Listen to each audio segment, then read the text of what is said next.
A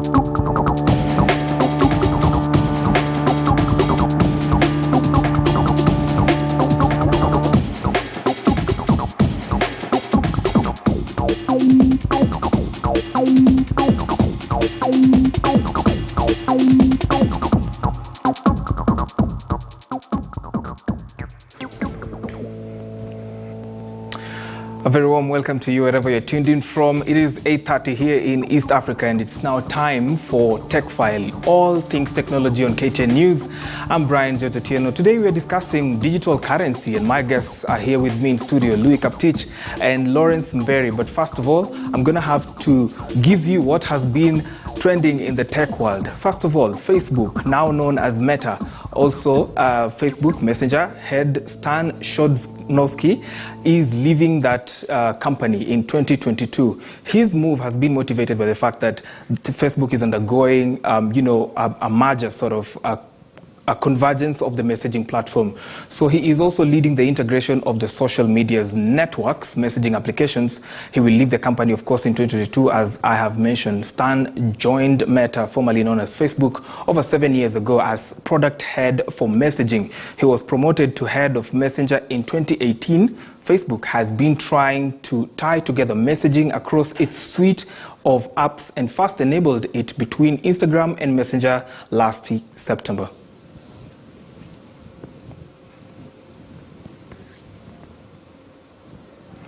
Very interesting season of CEOs and CTOs moving around. Remember, Jack Dorsey is also leaving Twitter. But now, this one is an interesting one. Imagine turning up for a virtual work meeting and you end up losing your job. So the chief executive of a US mortgage company has drawn criticism after he reportedly fired 900 employees on a Zoom call. Let's listen in. This isn't news that you're going to want to hear, but ultimately it was my decision. And I wanted you to hear from me. It's been a really, really challenging decision to make. This is the second time in my career I'm doing this, and I do not want to do this. The last time I did it, I cried. This time I hope to be stronger. But we are laying off about 15% of the company for a number of reasons. The market, efficiency, and performances, and productivity. If you're on this call, you are part of the unlucky group. Your employment here is terminated, effective immediately. I don't know what I would do if bosses called us on a Zoom call like that and then something just happened. I mean, I hope we are not giving bosses in Kenya ideas of how to fire. But yes, that has been the case in a US mortgage firm. Tell us what you think at Branji_KE, at KTN News KE. The hashtag is #Techfile. Hey, Branji. Kenya's interest in cryptocurrency, particularly Bitcoin, has been known to grow for a couple of years now. Crypto brokerage Broke-Chooser ranked Kenya 4th globally in countries interested in crypto. Of course, Ukraine takes the top slot globally, followed by Russia and United States. We sought to know what Kenyans understand about digital currency, and this is what Sam had to say. Take a look. Well, I came to know about crypto and blockchain technology through a friend earlier this year. Crypto technology serves a medium of exchange and a value of unit or a unit of measure, and they have little or inherent value, whereas blockchain technology is a spreadsheet that doesn't have a controlled database. I mean, it is much more available to the public because it resides more in the network and not within a single institution. To come to think about what I did about after realizing about this superb technology is I didn't really do much more evaluation, but I came to realize that most financial institutions use blockchain, or rather they prefer blockchain technology compared to the other existing technologies that have been there before. I first heard about cryptocurrencies and blockchain around 2018, as at that time I wasn't very sure, or rather I didn't have access to platforms that talk about cryptocurrencies and blockchain. So I didn't know about what platforms traded in this type of currencies. Moving on up until 2019, that is when I had the opportunity to develop my skills and knowledge around cryptos and blockchain. In 2019 specifically, there was Techfile in Kenya that held a tech festival, and then we got the opportunity to have a masterclass that taught on blockchain and crypto. Ever since then, I have developed my skill and capacity in that field. The first time I heard about cryptocurrency was back in 2019. I couldn't understand how does it operate, who buys it, how can it buy something, how can it be a means of exchange, who accepts it. That was my biggest question. I remember I was given a story to do about the same and the technology therein, but I couldn't even explain it because I couldn't understand. This is a case to many other people in my radar. Very well. So we've heard from Kenyans, some who know, some who do not know. So joining me now in this discussion on digital currency are renowned crypto educators. Lawrence Mberi and Louis Kaptich are here with us. I'll start with you, Louis. Why is there so much interest in cryptocurrency in Kenya? All right. Thank you for being here, Brian. I think we appreciate. But to answer you, people look for value, and they, as much as they look for value, they want to find the easiest way of transacting and also storing that value. So cryptocurrencies came to solve that challenge. When you're saying ease of exchange, you mean peer-to-peer exchange, really?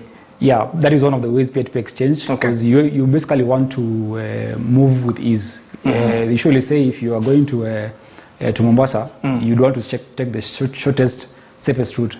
Which is, of course, you can fly directly, or you can either go to Garissa first, then back down. Okay. But crypto, now in terms of money, is now that asset class that is coming to be that solution, to be that fast way of transacting, to be that safest way of selling your value as well. Great. Yeah. Lawrence, what's the difference between cryptocurrency and blockchain? Because people confuse them a lot. Great. Thanks, Brian, for having us here again. And blockchain is the technology behind cryptocurrency. Okay. I usually compare blockchain to internet. Like internet is just a platform where people can build on so many other things on it. So cryptocurrencies are now the currency, the medium of exchange, the store of value, the asset bit part of it. But basically, blockchain is the technology that powers cryptocurrencies. Amazing. Louis, what's the difference between crypto and Bitcoin? Because there's also a bit of confusion around that too. Yes, there's a big difference, and I hope we have clarity today. Sure. And I'll use maybe what most people know to illustrate the differences between Bitcoin, blockchain, and cryptocurrencies. Now, let's look at email. If you look at email, there is the email. I mean, most people, I think, use Gmail. And then there's the internet. So at times people, or rather back then, people used to say that once you have an email, you have internet. But really, internet is the platform. Email is what runs on the internet. On the internet. So think of Bitcoin as that email. It is that function that works on the internet. Now the internet now is now what you call the blockchain, which the blockchain technology. Just about it. Now the last thing is cryptocurrencies. So cryptocurrencies is now the bigger defining term.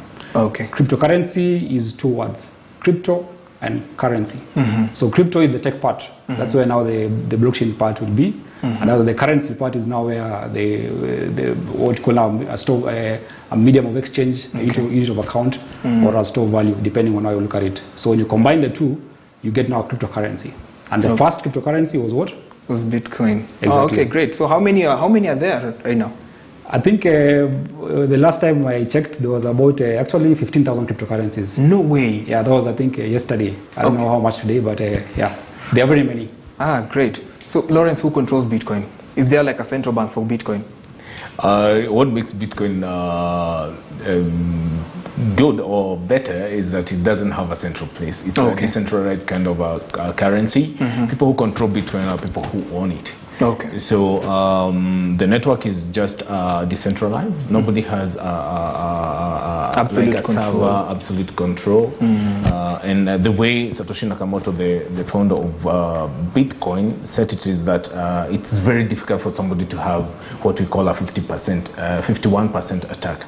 So there's no way the network will allow you to reach a point where you are in full control of the network. So if you have Satoshis, fractions of Bitcoin in your wallet, you're part of the network that controls Bitcoin globally. I get you. So some people say, oh, Bitcoin is a scam, or it's a method of money laundering. How do we separate fact from fiction, Lawrence? Great question, Brian. And of course, I'll talk from experience. Okay. Where is real, there is fake. I always say you'll never find a fake 300 Kenya shillings because it doesn't exist. Sure. So, of course, scams come because there's something real. And why people get scammed is because of lack of information. I knew Bitcoin in 2010. I've gone through a little bit of a journey where I've also been scammed before we decided to go the education way. The knowledge way. The knowledge way. So, You're going to tell me about that.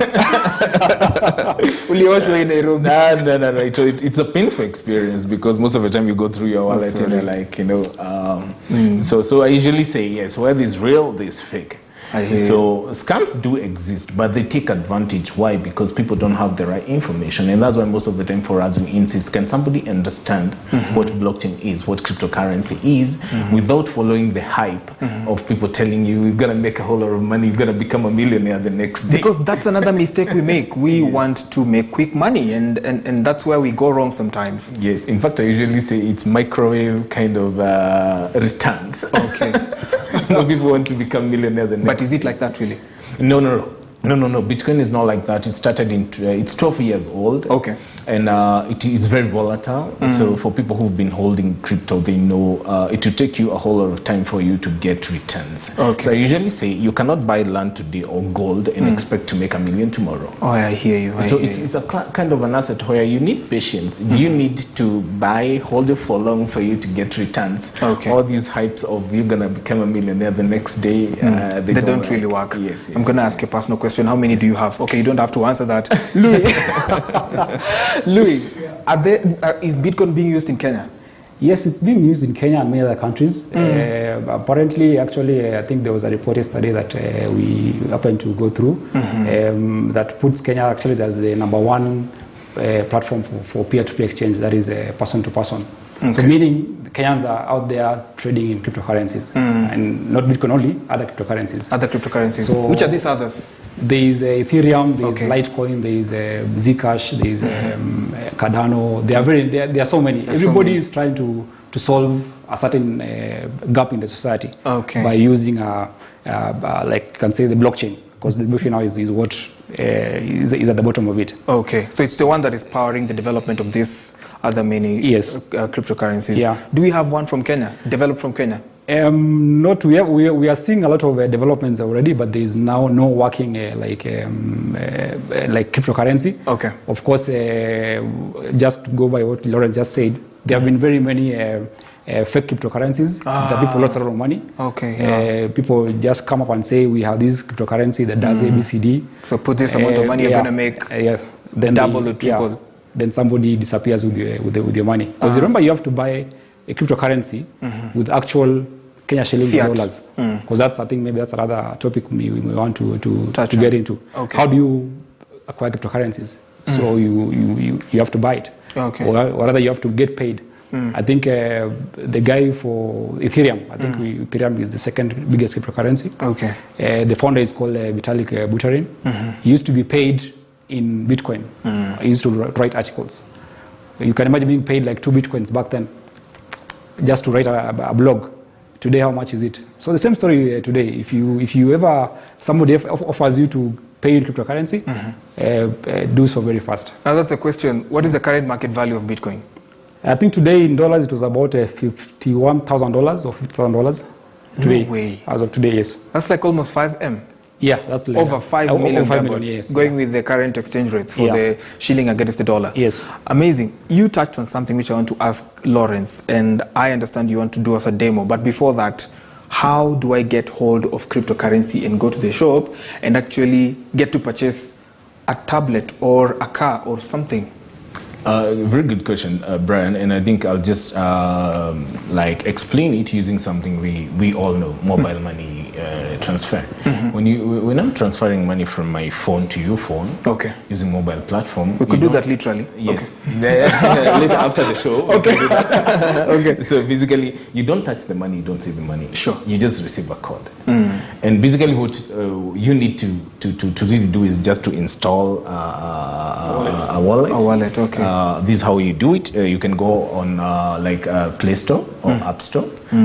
Go download like the most downloaded wallet is blockchain wallet. Okay. Which will basically show you how to secure it, just like the way if you open a mobile app, you have security and stuff. You secure it. 2FA. 2FA authentication and stuff. Okay. Once you secure it, it's really easy. Just like the way I can ask you for your number for me to send you money. Okay. Now in that wallet, you'll have what we call a public key. Public key is like your phone number. Okay. So if I'm out of the country and you're here, or you are out of the country and you needed maybe $1,000 or 100,000 Kenyan shillings, okay. I'll just ask you for your wallet address. You forward it to me either through a text or maybe email or WhatsApp, and I can be able to scan that wallet and I send you the 100,000. Okay. The ease about it is the number one, the fees are very minimal. Ah, nice. That's like what percentage? It's literally very negligible. Negligible. Okay. And I think that's another beauty about transfer of value or money using cryptocurrency. Okay. Another big thing is that I can send you any amount. Okay. So from 0 to even $1 million Kenyan shillings to 10 million without the issue of border. Okay. When we saw a young lady receiving almost over 100 million, Bob, the other day. Good. So you want to show us that live before we go to our last question? Maybe? No, actually, you can use on your phone. We can use my phone. Go to Play Store. Okay. I go to Play Store? Yeah, maybe.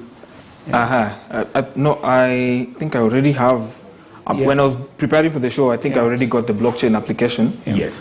Okay, so just Play my Store. director is going to zoom in into it. So getting text right here. Yeah. So here it goes.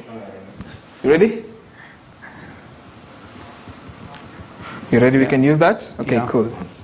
There you go. So I have the blockchain. Oh, okay. Yeah. Blockchain.com. So I don't have it on. Yeah. I'm not logged in currently, as you can see. Yeah. So I would go to create a wallet, right? Yeah. Yeah, create a wallet. Yeah. Okay. Create a wallet, and then I enter my email address. Yeah. Yes. Okay, there you go. Yeah, and then I tell people for the password, don't repeat like your password for other accounts. When it comes to crypto, because it's part of the security measures. Oh yeah, true. You have this tendency of the email, the password you have for your email is what you have for your Facebook account. So just try to have a very complicated email password when it comes to cryptocurrency. So you can create a let me create a weird password right now. Yeah, maybe as you do it. Okay. Security is very important actually in crypto. That is one thing that maybe we need to emphasize. Okay. Because they say not your keys, not your coins. Okay. Because everything is digital. Nothing is tangible. So if you ever lose your password, and that is now where the blockchain comes in, you'll never ever be able to recover your account unless you do some other. There's various steps. Maybe Great. So I've literally done the activation live here. It's syncing the account to my Google, and of course we've done all the biometrics and everything. So I think I'm in. I'm gonna have to go verify my email. But that's how you create the wallet that gets you the bitcoins or cryptocurrencies. Where you keep your cryptos. Okay. Let me just confirm the mail first of all. All right. It's that simple, as you can see. Very simple. Very simple. I think. And the beauty about it, you can access it anywhere in the whole world. Anywhere in the whole world. So, of course, now there you go. My email is verified right now. So I'm going to go back to the blockchain application. Of course, it says my email is verified. There you go. I put my biometrics. Yeah. And of course, because I haven't been trading in, it's when I'm creating the application. Wallet. Look at that. Yeah. And we are in. Welcome to blockchain. Yeah. That's a live demo of how you create your wallet right here, and you get to start you get started in trading of cryptocurrencies, literally. So last question, does it have a future? Can we bank on Bitcoin, Lawrence? I think there's a show we did, I think last week. It's called Bitcoin 101. We usually have a free show every Saturday at 10, where we just educate people on cryptocurrency. And we were just doing research on the question you're asking. What is the future of blockchain? What's the future of cryptocurrency? And is it sustainable? Is it sustainable? Okay. And based on the current analysis and people coming on board, yes, crypto has a future. Okay. And of course, looking back, there's an analyst who said we are in 1994 when it comes to cryptocurrency growth, comparing it with the internet. Okay. In terms of even funding, in terms of the technology and stuff. So we're still very early. Okay. We cannot really judge and say Bitcoin or cryptocurrency have really matured. We still have a very long way to go. Very long way to go. Yes. So education is going to be a big part of that. Yes. Louis, how can we find you guys? That's where we are Decrypt Edge. That is our farm. Okay. We actually that is the physical like the company name Decrypt Edge. Okay. But of course, you're on all the social media platforms. Facebook. Just look for Decrypt Edge. And of course, we are available. I mean, once you are there, we're also there for any kind of info. Okay.